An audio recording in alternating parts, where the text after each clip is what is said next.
Fala galera que já é inscrita no Pautas e Táticas, ou você que vai se inscrever assim que o vídeo acabar. A análise retrô de hoje é sobre o Liverpool, campeão europeu da temporada 2004-2005. Todo mundo lembra da história maravilhosa daquela final contra o Milan, mas pouca gente lembra da campanha que os Reds fizeram e de como jogava o time comandado pelo técnico espanhol Rafa Benítez. Então vamos sacar aqui a nossa prancheta, deixa eu só checar aqui o enquadramento, que já é de praxe. Todo vídeo eu faço isso, ó, tem um reflexo ali, então tem que ficar um pouco mais posicionado para vocês não terem a visão de vocês atrapalhada, beleza? Time base com o Dudek no gol, o Finan ou Arbeloa na lateral direita, Carragher e o Hyypiä, os dois zagueiros, e o Traoré na lateral esquerda. Xabi Alonso era o primeiro volante, Luiz Garcia, um meia quase ponta pela direita, Steven Gerrard era esse meia central, meio que segundo volante também, e o John Arne Riise jogava como um falso ponta esquerda, ele que era lateral de origem. Kewell, ou Kew, eu sempre falei Kewell, mas eu aprendi que se fala na verdade Kew, o nome dele, ao lado do Milan Baros, esses eram os dois atacantes. Esse elenco ainda tinha jogadores como o goleiro Pepe Reina, né, que até ganhou a vaga do Dudek na temporada seguinte, e os atacantes Smisser e também o Cissé, que estava lesionado, né? Ficou grande parte da temporada machucado e aí acabou perdendo a posição de titular no time que terminou fazendo história. Esse Liverpool jogava nesse 4-1-3-2 base e tinha jogadores de diferentes características, o que ajudava o time a ter múltiplas utilizações das peças. A linha de defesa, por exemplo, era mais sólida, mais fixa, com laterais que não apoiavam tanto assim o ataque. O Traoré, inclusive, poderia jogar até como zagueiro. Na frente dele, como eu disse, o Riise, que era lateral esquerdo de origem, atuava como um winger, né? E era um jogador mais ofensivo. Era ele quem ficava com esse papel de avançar a linha de fundo, enquanto o Traoré segurava um pouco mais na primeira linha, beleza? Na direita, o titular costumava ser o Finan, que até tinha uma permissão maior para subir o ataque, mas ele se lesionou bastante ao longo da temporada e, dado o momento, ele precisou ser substituído pelo espanhol Álvaro Arbeloa, aquele mesmo que jogou também no Real Madrid. Mas ainda antes de sofrer as lesões, ele já revezava essa titularidade, porque o Benítez achava mais interessante o Arbeloa jogar quando enfrentasse grandes pontas esquerdas ou atacantes que caíam pelo lado esquerdo, como Thierry Henry, do Arsenal, como Ryan Giggs, né, do Manchester United, como Joe Cole, do Chelsea, enfim. Na frente da defesa, o espetacular Xabi Alonso, vou até botar a bola aqui no pé dele, porque ele era o regista da mais alta qualidade, ele tinha uma grande visão de jogo, ele tinha passes absurdos, ele era o cara da saída de bola, da distribuição das jogadas, das bolas paradas, então, e também na proteção defensiva, né? Ele era aquele primeiro volante, eu sempre digo aqui que ele é a personificação do primeiro volante perfeito para mim, para o meu gosto futebolístico, tá? Um 5 que não deixa de ser 5 quando precisa e com qualidade de um 10, né? Para armar o jogo desde trás. Ele que era sólido, cerebral e genial. O Steven Gerrard, que é o grande símbolo aqui desse time, capitão, camisa 8, box to box, segundo volante, jogava numa linha aqui mais à frente, nessa linha de 3 meias atacantes, quase que como um camisa 10, né?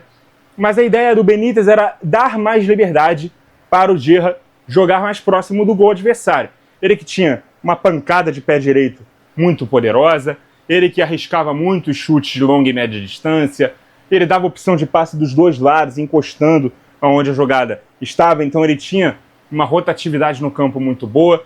Ele também fazia esse papel do box-to-box, aliás, ele era um box-to-box, que pisava na área e voltava para proteger a própria meta e, inclusive, também recompunha uma linha aqui de 4 juntamente com o Xabi Alonso e esses dois jogadores mais abertos, fazendo com que o time do Liverpool marcasse no 4-4-2, mas partindo de um 4-1-3-2, ele era um complemento muito bom ao Xabi Alonso. O Xabi Alonso era o cara da cadência, de pisar na bola, de respirar, de dar ao time mais calma para pensar, de fazer o time ter mais tempo de poder fazer as transições. Então ele era esse cara mais pensador. O Gerrard era o cara mais infiltrador, intuitivo, de mais ataque ao espaço, ataque à área do adversário. Então por isso ele jogava um pouco mais por trás, beleza?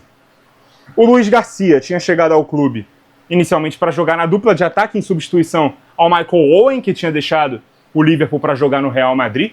Foi muito bem no Liverpool, inclusive, não tão bem no Real Madrid. Mas o Luiz Garcia ele foi utilizado mais à direita, né? Ele que é muito mais ofensivo do que o Reece, né? Que é a lateral esquerdo.